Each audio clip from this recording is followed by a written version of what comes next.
Dirty Laundry, your home for true crime online. Like, share, subscribe.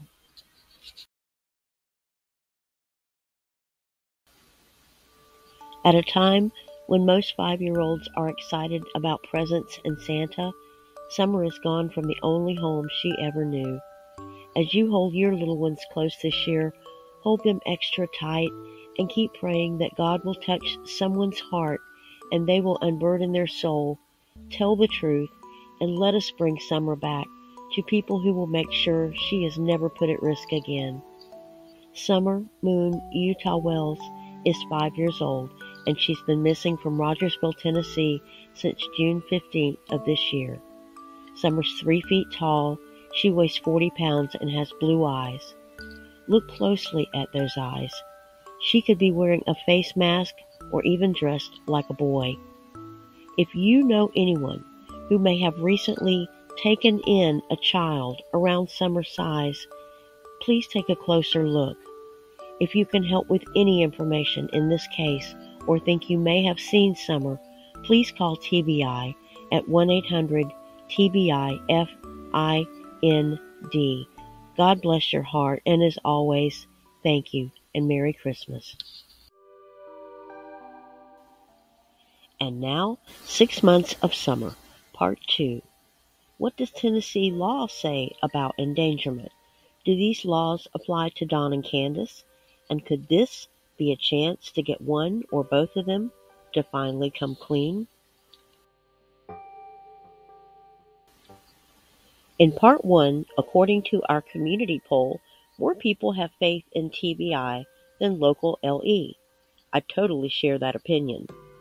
Maybe a big part of that is Sheriff Lawson's constant condemnation of social media or any kind of public interference. That makes the sheriff seem inhospitable and unapproachable.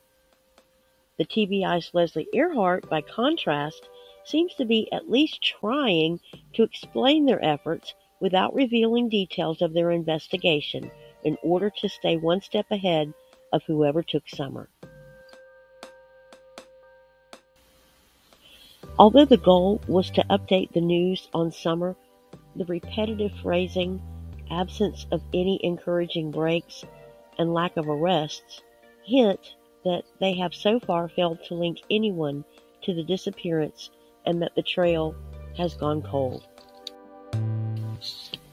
While LE's close personal relationship to locals might cloud the waters among Rogersville citizens, the TBI seems to be more objective and has many more resources.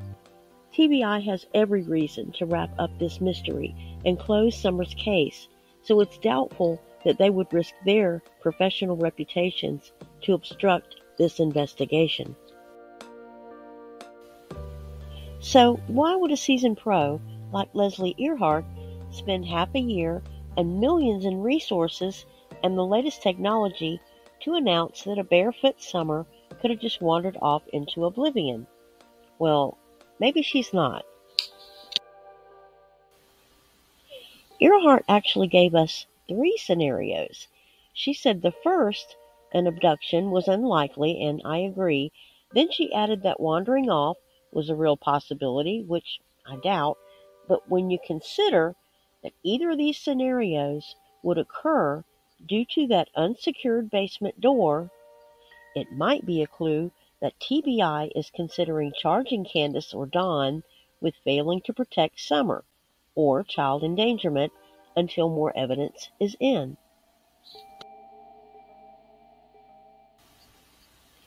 Everyone seems to agree that an arrest would probably cause division between Don and Candace, and possibly a plea deal for information that solves the case. A felony endangerment charge would certainly do the trick. 2019 Tennessee Code Title 39, Criminal Offenses, Chapter 15, Offenses Against the Family, Part 4, Children, as 39-15-402 says in Section B, quote, any person who knowingly abuses or neglects a child under 18 years of age so as to adversely affect the child's health and welfare commits a Class A misdemeanor, provided that if the abused child is 8 years or less, the penalty is a Class D felony. The link is below. Could this be used to hold Don and Candace responsible for Summer's disappearance? Did Don and Candace knowingly put Summer in danger through neglect?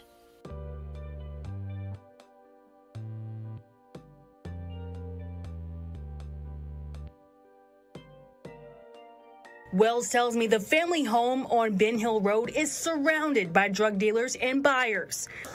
You get all kinds, with the drug trade, and we've seen quite a bit of stuff surrounding the meth thing.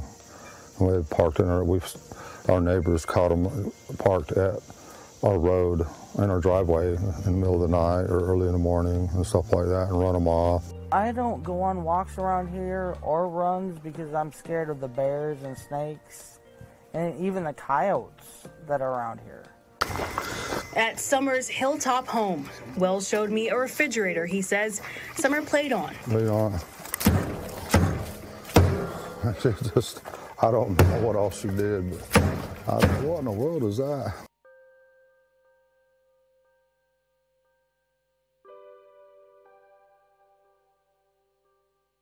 I don't recall if this was locked or not. I don't recall that. Okay. But I know, it's hard on me. But I know I did come out here and I said, Summer, because sometimes she'll sit right here and just sit here and play just for, And usually when she comes out and she goes directly that way up to the swing. Oh, okay, so this is like her. Yeah, she come running out. Yeah. Oh yeah, you can see the path here. Right to the swing. Right, you can see where she could have run right up to here. And here. this is all the further she would go. She wouldn't leave. Okay. She wouldn't go out nowhere else. Since it broke in the summer. And so you can't do that, but it just, we'd always find it open a lot of times and stuff. And so we tried to control that, but to know, they couldn't control it 100% of the time.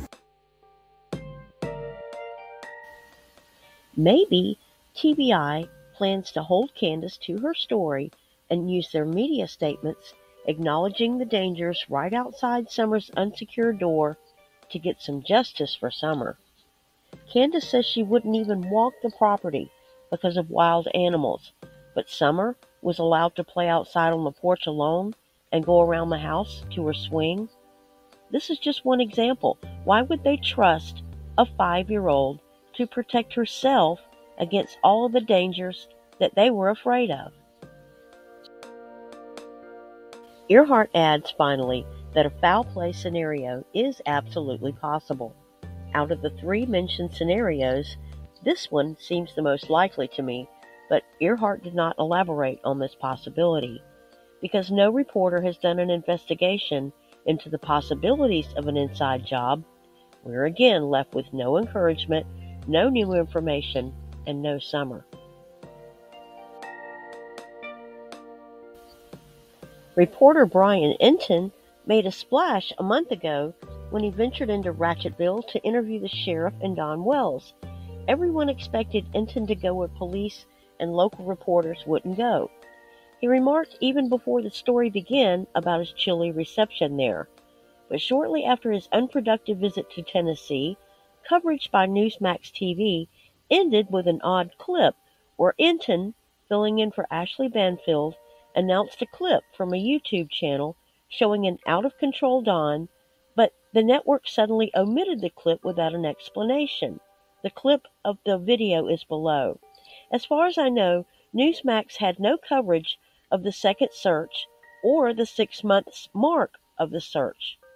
Maybe Brian Enton is just spreading himself a little too thin, but it's a shame. We really need a well-known reporter like Enton to dig in and keep Summer in the national spotlight. Summer's been passed over enough. So without an aggressive reporter on the case and Sheriff Lawson telling us to get off his turf, maybe TBI is planning to find justice for Summer through different avenues.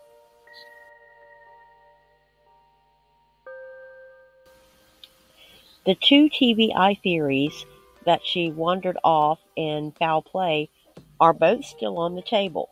At least the child endangerment charge might be prosecutable with the small amount of evidence they do have until another theory can be proven.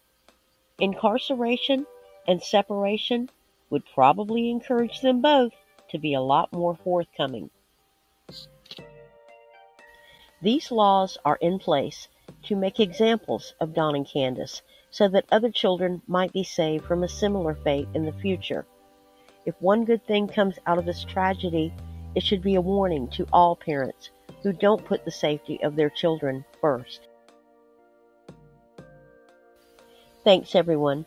I'd like to thank our lightning-quick moderators for their help in making our chats spam and drama-free. They are wonderful at welcoming in everyone, and I can never thank them enough. Dodging Bullets, Kelly Z, Bella 2021, and Sammy Lee. If you're feeling welcome, leave them some love in the comments. Merry Christmas to you all. Stay safe and healthy. Peace, love, and clean laundry.